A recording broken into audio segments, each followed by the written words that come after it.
Exodus chapter 26, verse 31. And thou shalt make a veil of hyacinth and purple and crimson, and fine linen and twine, the work of an artificer.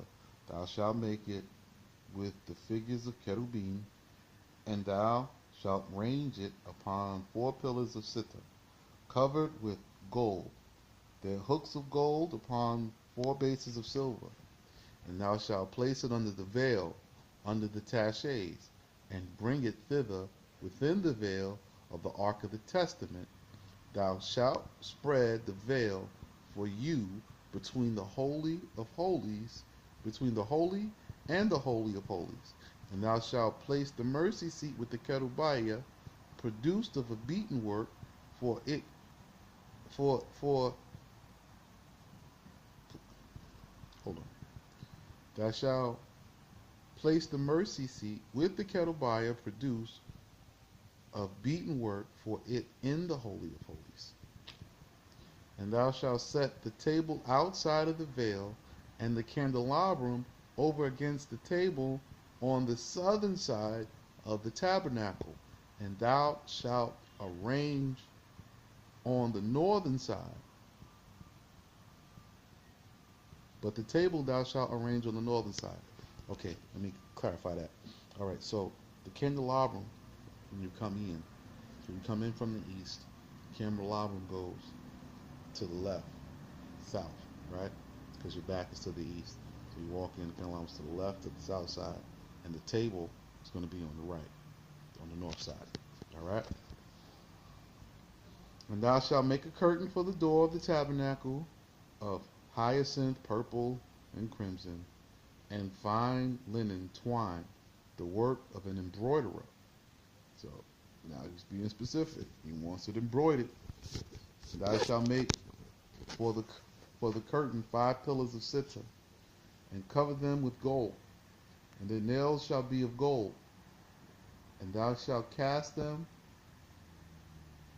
and thou shalt cast for them 5 bases of brass. And thou shalt make an altar of woods of cedar, 5 cubits the length, and 5 cubits the breadth.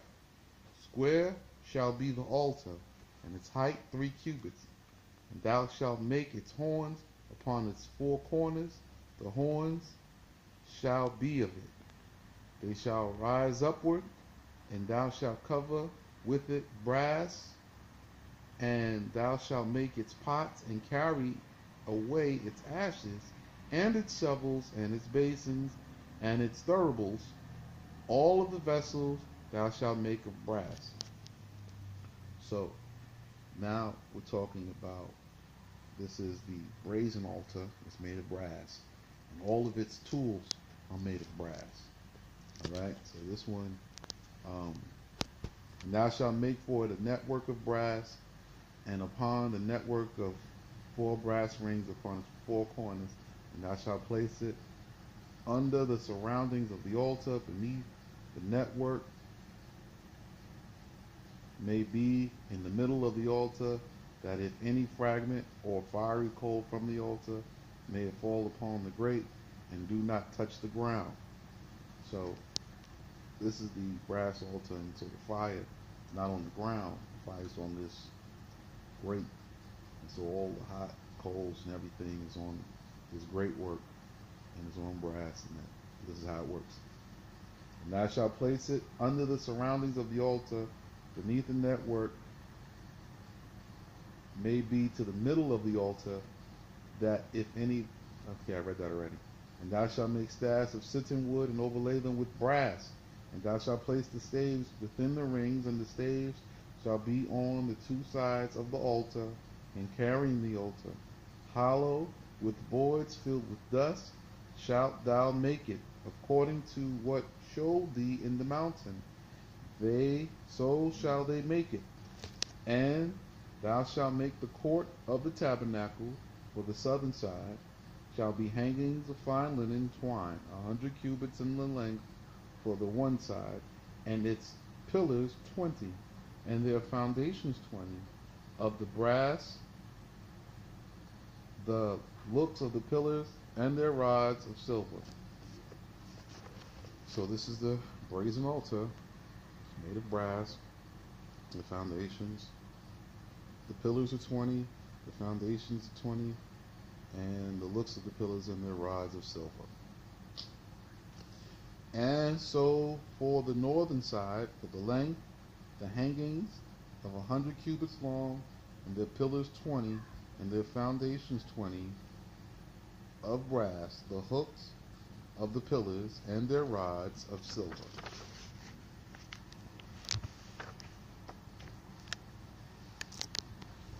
So if you never read this before, you don't know that there's flooring. So it's that's why it says foundations. It's flooring. All right, just in case somebody's like reading this, what is he talking about? I don't get it. Okay, so just a lot of stuff you're gonna have to come back and see, right? Because you may not understand that before anyone enters into the holy place or into the tabernacles and the areas, there's a wash basin. We didn't get there yet, but it's coming. There's a wash basin, and you're going to wash your hands and your feet. Now, if you're washing your hands and your feet, because outside there's dirt, right? We camping, but when you come in, there's foundations. So you wash your hands and your feet, and you're walking on these foundations, right? Right? So otherwise, there's no purpose to wash your feet and then walk on dirt, right? There's no purpose in washing your feet if you got to walk on dirt. But you have foundations. Foundations will be the foundations as prescribed here. You see, so you have the foundations of 20, right? And they're made of brass. You have brass foundations. So coming in, you're gonna be walking on these foundations. That's what it is. Um, and for the breadth of the court on the western side, the hangers shall be 50 cubits. Oh, 27, 12, and their columns 10, and their foundations 10. You see, again with the foundations. So I'll be proceeding on here in the next video with Exodus chapter 27, verse 13.